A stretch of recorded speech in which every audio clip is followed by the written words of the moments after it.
my mother passed away 3 years ago yesterday.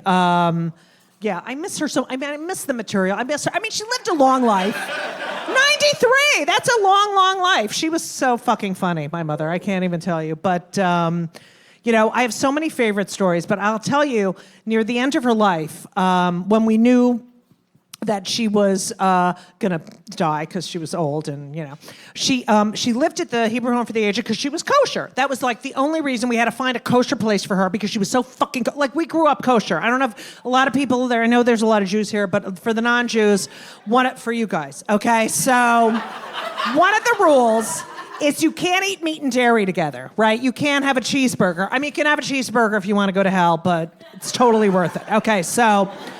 Gruyere. Anyway, so Jews who are kosher in their kitchen, they'll have separate plates for meat than they have for dairy. They'll have separate utensils for meat and dairy. And like, you always make a mistake. Like, you'll open the drawer and pull out the wrong spoon. Like, you use a meat spoon for ice cream, right? In order to re-kosher the spoon, you have to bury it in the earth for 3 days.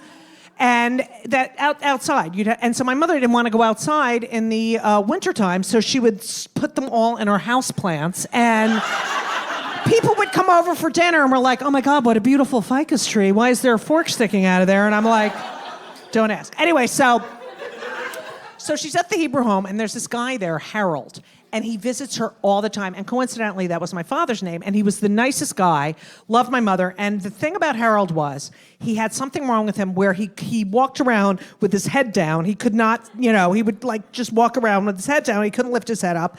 And every time I'd go in there, he was so nice, and my mother would be sitting there, like yelling, get him out. I mean, whispering really loud, get him out, get him out. And I'm like, Ma, he loves you, okay? We have to visit you. He's here voluntarily. And she's like, he steals my New York Times. Get him out of here. I'm like, he's not fucking stealing your New York Times.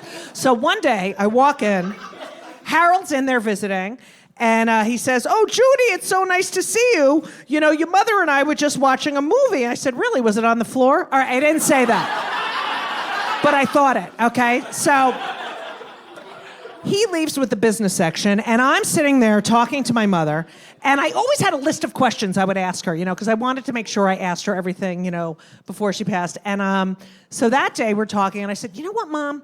I always wanted to ask you this. If you could have married anyone in the entire world besides Daddy, who would you have married? And she sits there thinking and says, Dean Martin.